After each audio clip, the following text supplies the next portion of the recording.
Yung kuwela mo talagang bata ka. Itong si Renzo, malupit to. Solid na tropang drummer. For today's video, may pupuntahan ako. Isa sa mga idol kong drummer na sumali dati sa Music Hero noong 2016. Renzo Nolasco. Let's give it up for 11-year-old drums hero from Valenzuela City, Renzo Nolasco!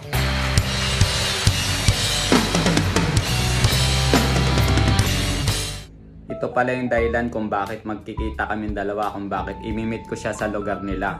Facebook friend ko kasi yan si Renzo. So nangyari kasi, nag-my day ako, tapos nakita niya yung drumsticks ko nakakalat sa side ng e-drums sa may carpet. Tapos nag-chat siya sa akin, sabi niya, Arbor drumsticks sir, sabi niya sa akin.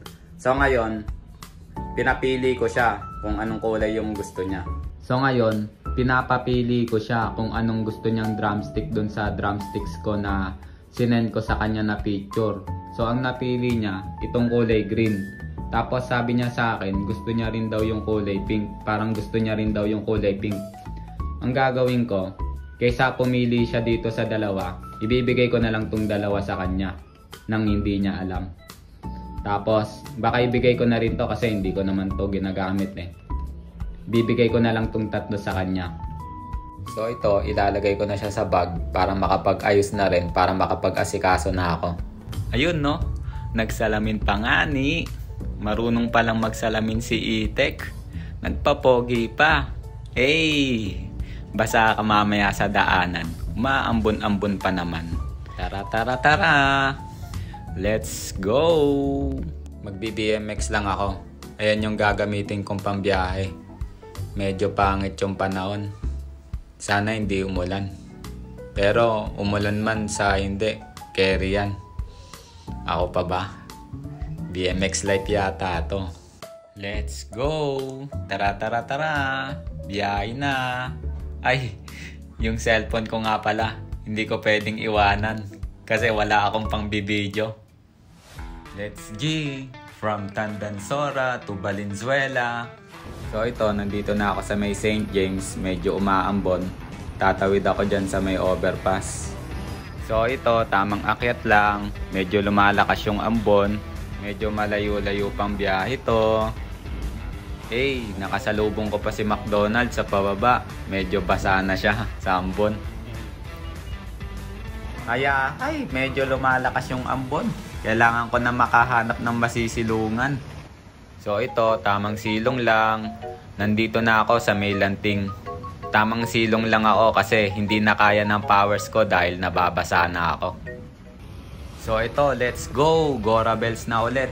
Tumila na yung ulan after 10 minutes. Pabalinsuela na rin ako niyan eh.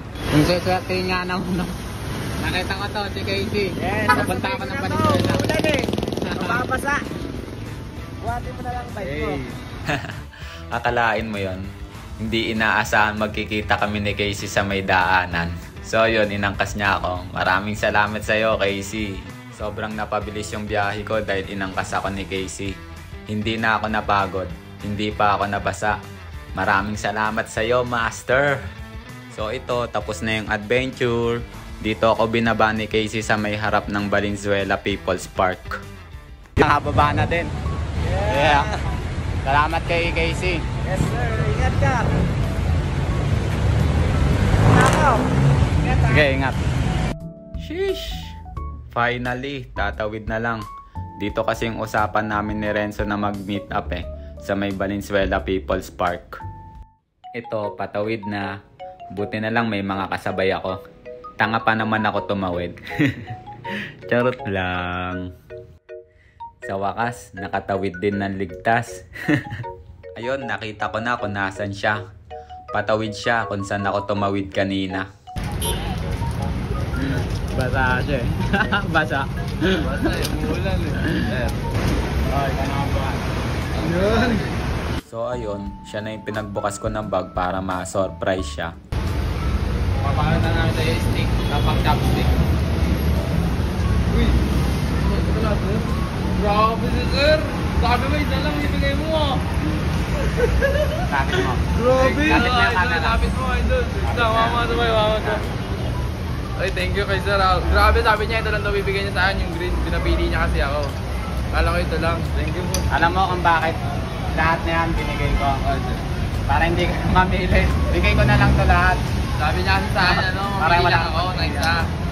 Hindi ko alam na pinili niya para sa akin. Pero pipili talaga ako ng ganito. Kasi gusto ko. Para wala na siyang pagpilian. Yun, mama. Ay, imatay na kayo sa akin ngayon. Shoutout! Sino ba siya? Shoutout mo? Shoutout sa page namin, Labokban. Yan, supportan niyo po kami sa Aklan. Laban namin sa 14. Yan, manood kayo guys. Thank you, sir. Maraming salamat po. Kung maaalala nyo, siya yung sumali sa Music Hero ng 2016. Ito si Renzo yung sumali siya sa GMA7 Music Hero. Pasok siya sa Grand Finals. Ang late niya noon. Tapos ito na siya ngayon. Ang late niya lang dati, tapos ang tangkad niya na. Mas matangkad niya pa sa akin. Magko-cover ako sa electric drums si sir. Sim. Magko-cover ako sa sir sa electric drums mo. Sure yan, sure. Thank you po, maraming salamat po. Nakakatuwa to si Renzo. Napaka-humble niya. Bali dito kami nagkakilala ni Renzo kasi kinuha ko bilang isang judge drummer sa Battle of the Bands na sinalian nila. At sila yung nag-champion dyan. Change career na daw siya. Ayaw niya na daw mag-drums. Mag-BMX na rin. Paano ako magpaikot? Hey, magpaikot. Drumstick lang pinapaikot, hindi babae, no? Aray ko! Bali maglalakad talaga si Sir Pauwi. Wag naman. So ito, nag-picture muna kami at konting kwentuhan habang nagpapatila ng ulan. Kasama rin pala namin yung pinsan niya. Isa rin sa malupit na drummer kagaya niya. So ito, biyahe na ako pa uwi. Ang masasabi ko lang, napakahusay mag-drums niya ni Renzo. Maraming laban ka pa na maipapanalo. Sana soon magkaroon ka na ng sponsor. Hanggang dito na lang. Babush!